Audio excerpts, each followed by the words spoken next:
If the function f x equal to sine ten x upon x, जहाँ पर x not equal to 0 है, तो यहाँ पर कंटिन्यूअस ये दिया गया है ये function at x equal to 0 पर। तो हमें फाइंड करना है f0 की वैल्यू।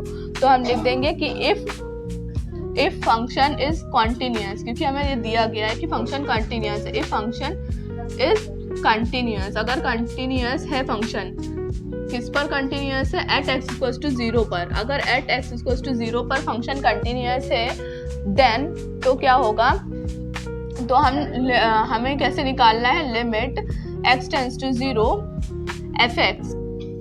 ठीक है, तो हम f0 की वैल्यू किस तरह से निकालेंगे? f0 की वैल्यू हम कैसे निकालेंगे? Limit x tends to 0 f x, ठीक है, equal limit x tends to 0 f x. यहाँ पर फंक्शन क्या है? Sine 10x upon x. Sine 10x upon x है, तो इसे जैसे यहाँ पर tan x अपॉन एक्स है, तो हमें जैसे यहाँ पर फंक्शन जो मतलब यहाँ पर जो भी वैल्यू होती है इसके बेस में, वो नीचे भी होनी चाहिए। यानी कि अगर यहाँ पर 10x है तो नीचे भी 10x होना चाहिए, या अगर यहाँ पर x है तो नीचे भी x होना चाहिए। लेकिन यहाँ पर 10x और यहाँ पर x है, तो हमें यहाँ पर 10 से मल्टीप्लाई कर देंगे अगर हम, तो दोनों बराबर हो जाएंगे, तब हमारा फॉर्मूला इस पर अप्लाई हो जाएगा। तो इसीलिए हमें 10 से मल्टीप्लाई और डिवाइड करना पड़ेगा। ठीक है, यही मेथड होता है। तो लिमिट x टेंस टू 0, अब इस 10 को अगर हम आगे ले आए, ये 10 आगे यहाँ पर आ जाएगा।